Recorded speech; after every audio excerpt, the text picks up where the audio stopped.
suis vraiment ravie d'être ici. I first have to apologize for my abstract in the book. I think I made it in French, so for those who are interested, I can provide the translation upon request. So I'm switching again to French. Donc oui, je vais vous parler de ces nouveaux outils omiques qui sont appliqués maintenant à la détection de pathogènes. Alors méta, ça veut dire à côté de la génomique, donc vous avez dû sûrement entendre parler de cette révolution qui a touché la microbiologie avec la mise au point de ces nouveaux outils qui permettent maintenant, d'aller explorer dans des environnements divers, complexes, enfin, tout ce que vous pouvez imaginer, y compris des élevages d'insectes. Oui. Oui, il faut que je me mette là. Bon. Au milieu. Alors, je vais essayer d'utiliser ce truc. Voilà. Alors, plutôt que de balayer large sur la métagénomique, moi je suis virologue, pathologiste de l'insecte. Et là, vous savez tous que c'est un virus. Hein. Je vous en ai représenté un ici. C'est une petite coquille de noix qui va contenir un matériel génétique. Donc voilà, je vais essayer de vous expliquer un peu plus en détail comment on procède. Alors, je viens d'un laboratoire donc à Montpellier qui s'appelle le laboratoire JIMI, Diversité, Génome, Interaction, Micro-organismes, Insectes. Donc on s'intéresse vraiment aux interactions, à la fois sur des interactions de l'insecte, alors essentiellement des lépidoptères, parce qu'ils sont des ravageurs de culture, avec la plante ou alors avec son cortège de parasites, alors virus, champignons, champignons, ça nous manque. Virus, nématodes, parasitoïdes, bactéries, voilà. Et moi, c'est plus spécialement les virus. On a nous aussi des élevages, hein, alors c'est très modeste, un petit élevage dédié aux insectes de quarantaine. Alors si ça vous intéresse, voilà, on a vraiment une rearing facility assez exceptionnelle en France, où on élève donc Spodoptera, donc ce nouvel envahisseur venu initialement des États-Unis et qui est en train de faire des ravages en Afrique. Et également une surface pour expérimenter les insectes donc, de quarantaine. Alors, les virus d'arthropodes, alors, on ne connaît pas grand-chose. Alors, si on considère que la diversité des virus est corrélée à la diversité de leurs hôtes, je vous laisse regarder ici la diversité des arthropodes. Il y a à peu près, au bas mot, 1 300 000 espèces décrites aujourd'hui. On en attend au moins le double. Et voilà ce qu'on connaît, en gros, des virus d'arthropodes par rapport à la diversité des virus connus. Donc, c'est quasiment rien du tout. Et en plus, ces virus sont essentiellement inféodés à des arthropodes d'intérêt médical. Alors la tique, le moustique. Donc voilà, selon notre organe officiel de classification des virus, voilà un petit peu l'état de l'art que nous avons aujourd'hui sur les virus d'insectes, d'arthropodes. Le monde des virus. Alors la virosphère, donc il y a plus de 500 espèces virales associées à des arthropodes. Ils vont balayer 25 familles. Donc ça fait quand même pas mal de virus. Il y en a à peu près moins de 200 qui vont être associés à des plantes, une quarantaine qui vont être pathogènes, et puis un peu moins de 300 qui sont pathogènes pour des arthropodes. Alors ici, ça vous donne une idée de la taille de ce qu'on connaît. Voilà les tout petits virus sur lesquels je travaille plus particulièrement et que Jürgen a décrit un petit peu tout à l'heure, qui sont les densovirus, donc les parvovirus associés à des arthropodes. Ils font une vingtaine de nanomètres, et le plus gros des virus en fait à peu près 400. Et bon, pour l'instant, on ne parle pas encore de virus géants qui ont été découverts dans des organismes unicellulaires qui font quasiment le micron. Donc maintenant, le plus gros des virus est quasiment aussi gros que la plus petite des bactéries. Et il contient aussi des virus. Donc les virus vont infecter vraiment tous les organismes vivants et non vivants, puisqu'ils infectent les virus, de la bactérie aux archées, en passant par les levures, and so on and so forth. Alors l'intérêt de chasser les virus, il y a des intérêts appliqués et puis bien sûr fondamentaux. Donc pouvoir les utiliser de manière optimale, surtout en biocontrôle. Donc si on veut utiliser des ennemis naturels, autant savoir.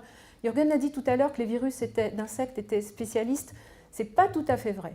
Ils sont relativement spécialistes, mais certains sont capables d'infecter plusieurs espèces d'hôtes. Donc il est important quand même de pouvoir comprendre quel est leur spectre d'hôtes et comment ils peuvent en changer.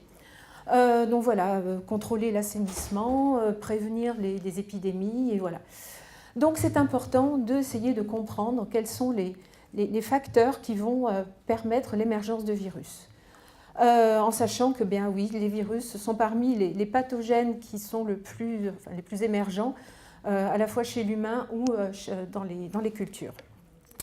Et nous, au labo, on essaye de s'intéresser vraiment au niveau mécanistique et allant de moléculaire à l'écologie virale, quels sont les mécanismes qui vont prévaloir pour l'émergence de pathologies. Alors, si on revient aux insectes en élevage, les premiers, à ma connaissance, des premières descriptions qui sont apparues d'à peu près des années 60, avec toujours ce petit Galéria, donc la teigne de la ruche, qui est ce mangeur de plastique qui a fait un peu le buzz dans l'actualité, dont vous avez dû entendre parler. Donc voilà, des élevages ont été décimés dans les années 60. Et puis il y a eu également des élevages de moustiques.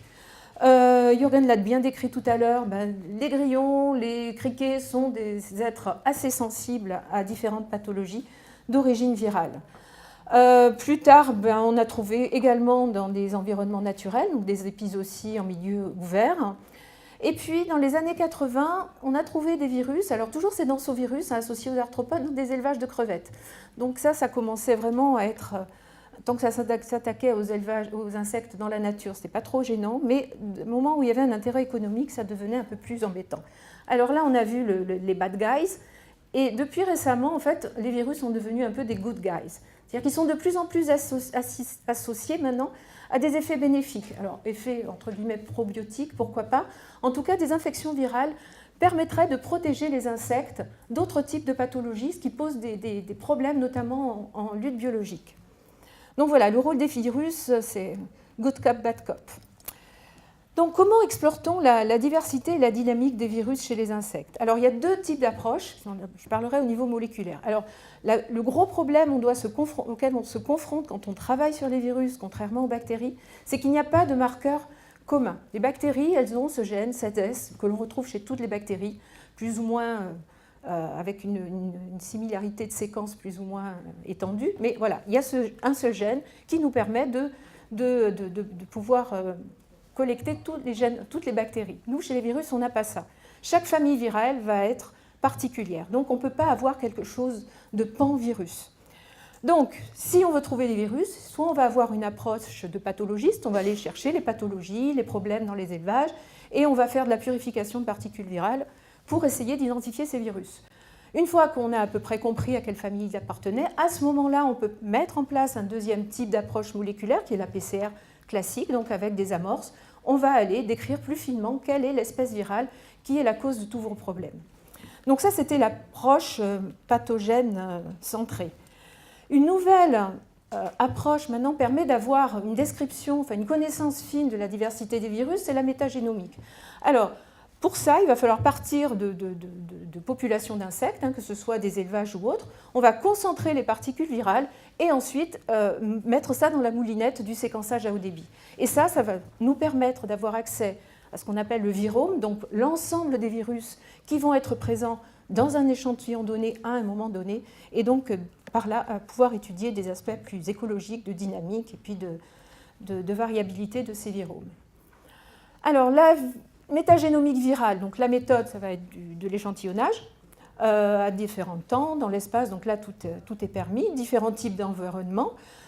Pour avoir ces viromes, donc les virus, je vous l'ai dit, c'est ces petites coquilles de noix qui renferment un matériel génétique. Ce matériel génétique, ça peut être de l'ADN, mais ça peut être aussi de l'ARN. Alors, c'était compliqué avec les approches PCR. Avec la métagénomique virale, ça devient relativement simple. On chope tout.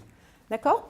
Donc là, ça nous permet ensuite de faire vraiment des approches de whole genome. Donc, on va vraiment séquencer tout ce qui va être dans ces petites coquilles de noix et ensuite passer ça au crible d'analyse bio-info et puis statistique.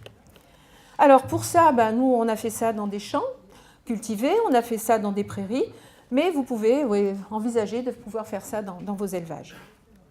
Alors, dans les champs, je vais juste vous prendre un petit exemple du genre de travail que nous avons fait. Donc, ce qu'on a fait, c'est qu'on part de ce pool d'insectes, ici, de différentes espèces. On filtre. Alors, il faut un petit peu de matériel au départ pour arriver à isoler ces particules virales. Ah oui, j'ai oublié de vous le dire. Donc, vous avez vu tout à l'heure la taille, c'est petit. Ça fait en gros, au bas mot, de 20 à 100 nanomètres. Donc, il faut avoir un peu de matériel pour ça. Donc, on purifie, on filtre, on extrait ce matériel génétique, on refait, ça c'est du bidouillage moléculaire, de manière à avoir l'exhaustivité du matériel génétique qui est contenu dans ces particules, on séquence, on classe par bioinformatique et ensuite on récupère les viromes. Et voilà, quand on va analyser, en gros, on a fait une espèce de puce où on a mis 23 espèces d'arthropodes, hein, puisqu'on a mis aussi des acariens. Alors oui, on a trouvé beaucoup de virus chez l'acarien Tetranicus urticae. Il est claphidevirus. Donc voilà ce que ça nous donne. Quand on crible en gros ces 23 espèces, on va retrouver vraiment une très large diversité, puisqu'on va avoir à peu près 58 familles de virus. Donc beaucoup, on ne savait même pas qu'ils étaient associés à des insectes jusqu'à présent. Pas mal de baculovirus, beaucoup de virus ARN. Donc ça, c'est un peu ce qu'on connaît de la viro. Vraisemblablement, le monde viral est essentiellement constitué de virus à ARN. Donc là, on pourra en discuter un petit peu plus tard si vous voulez. Si on regarde maintenant des espèces, alors j'ai pris juste 3 espèces, hein, des chenilles, un curculionide, un puceron, et puis les plantes hôtes sur lesquelles on a échantillonné. Ici, voilà en gros toutes les séquences qu'on a eu à analyser, ça fait quand même pas mal. Et voilà ce qu'on trouve. Alors voilà, sur les viromes, pas tout le monde a la même quantité de virus. On va en trouver beaucoup chez les curculionides, en proportion relative. Hein. Alors ça, c'est le résultat tout chaud du labo, hein, ils ne sont pas encore publiés. Donc voilà ce qu'on trouve. Beaucoup de virus d'arthropodes chez les chenilles et les curculionides. Curieusement, chez le puceron, ça va être surtout un phage. Et puis chez les plantes, essentiellement des virus de plantes. Donc pour l'instant, tout va bien, chacun chez soi. Quand on regarde qui est où, voilà, on ne trouve pas beaucoup de virus à l'intersection de tous ces compartiments. Voilà, encore en gros chez les plantes. Et puis toujours chez le puceron, il est vraiment à part. Il ne va partager aucun virus avec sa communauté arthropode. Un fait curieux chez ce puceron, justement, c'est qu'on analyse un petit peu plus en profondeur. En fait, ce qu'on a trouvé, le virus qui l'infecte majoritairement, c'est un phage. Alors, c'est un phage qui va être associé à son endosymbionte. Le puceron héberge un symbionte naturel, un symbionte obligatoire. Et ce que ça nous dit, c'est qu'il y a des phages de ce symbionte. Alors, ce qui est rigolo, c'est que oui, parmi la faune symbiotique d'un organisme, les virus ont régulé également ces populations endosymbiotiques. Donc ça, c'était quelque chose d'assez intéressant. Ce que ça nous apprend sur la diversité, on a trouvé beaucoup d'espèces virales, quelques espèces déjà connues. Donc voilà, ça nous montre simplement l'étendue de notre ignorance quant à ce monde viral qui va infecter les arthropodes. Bon, je vous passe sur la prévalence et voilà, ça ne fait que redire ce que je viens de vous raconter. Donc voilà, une fois qu'on a fait un peu cet état de l'arbre, on ne va pas faire de la métagénomique chaque fois qu'on a un échantillon à passer. Donc ce que ça nous indique, en gros, toute cette collection de séquences, c'est que maintenant on va pouvoir revenir à des approches plus classiques, moléculaires, avec de la PCR cette fois-ci, mais en ciblant sur les familles de virus qu'on aura identifiées par métagénomique. Donc c'est ce qu'on a fait. On est allé rechercher, donc, parmi tous les virus qui étaient majoritaires dans les échantillons que nous avions déjà, quelle était leur persistance dans les champs. Donc on est retourné au champ, échantillonner les espèces d'intérêt, mais également tout le cortège d'arthropodes qui vivaient sur les mêmes plantes au même moment.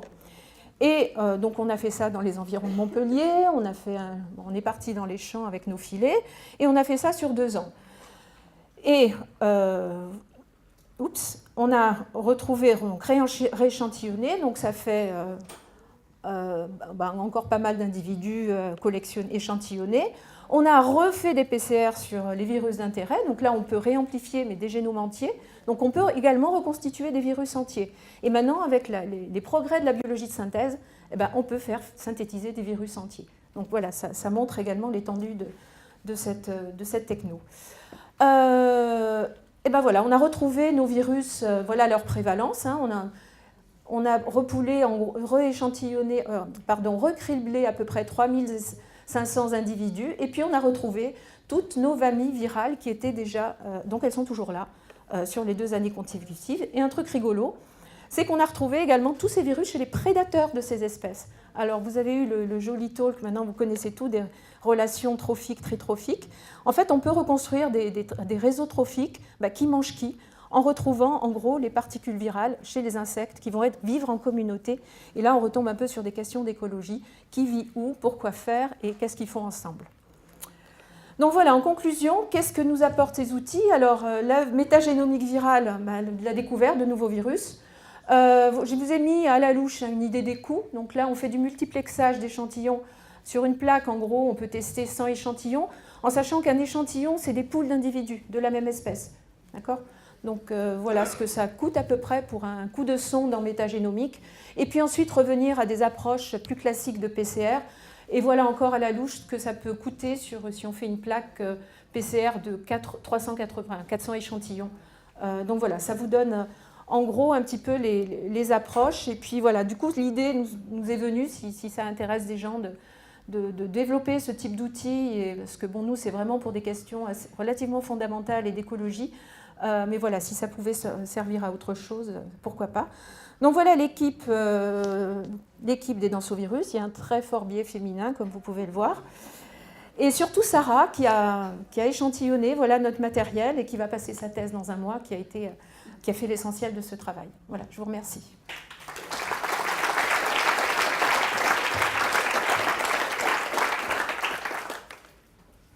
Merci beaucoup, c'était très intéressant. Et je pense qu'on a quand même le temps d'une question. Oui. Est-ce que les virus que vous détectez sont forcément actifs ou est-ce que vous détectez aussi des virus qui sont présents là, mais silencieux? On a tout. On a même des virus de l'herpès parce que la technicienne ce jour-là avait un virus de l'herpès. Donc voilà, on chope tout et ensuite d'où l'importance de l'étape de PCR derrière pour valider ce qu'on trouve et être sûr qu'il ne s'agit pas d'une contamination qui passait par là. De même, l'histoire, on peut reconstruire cette histoire de réseau trophique, mais on ne peut pas dire si le virus qu'on trouve infecte réellement cet hôte. C'est une particule virale trouvée à un moment donné. Il est probable que si la bestiole a mangé une plante qui était elle-même contaminée, on va retrouver ce virus-là. Voilà. Ensuite, ça demande vraiment une analyse plus fine, un grain plus fin pour aller savoir qui a mangé qui et qui infecte quoi. Encore une, pardon. Après, on va passer à... Bonjour. Bonjour. Je voudrais savoir si les virus présents chez les insectes sont transmissibles à d'autres espèces, notamment celles pour lesquelles on envisage l'utilisation de l'insecte comme nourriture. Si vous voulez qu'on en discute au café. Alors, est-ce qu'ils sont transmissibles? Non. Enfin, oui, vous pouvez... Il y a plein de barrières de spécificité. Alors là, on va rentrer dans de la virologie hardcore. Non, ils ne vont pas se multiplier dans l'hôte à lui causer une pathologie. Ils peuvent rentrer dans des cellules de vertébrés, se répliquer un petit peu, et puis l'infection va avorter. Pour ce qu'on en sait jusqu'à présent. Mais ça pose la question de tout ce réservoir qu'on ne connaît pas de virus. Voilà, ceux qui infectent aujourd'hui, il y a des virus qui vont être des pathogènes humains aujourd'hui qui sont trouvés chez des moustiques et qui sont des virus de moustiques. Donc c'est toute la question de l'émergence et des mécanismes de l'émergence. Le champion du monde du changement d'hôte, c'est le virus de la grippe. Voilà, il peut passer du cochon à l'oiseau, à l'homme. Voilà, donc je ne peux pas vraiment répondre. Voilà. Pour ce qu'on connaît aujourd'hui, non. Mais voilà. Merci encore.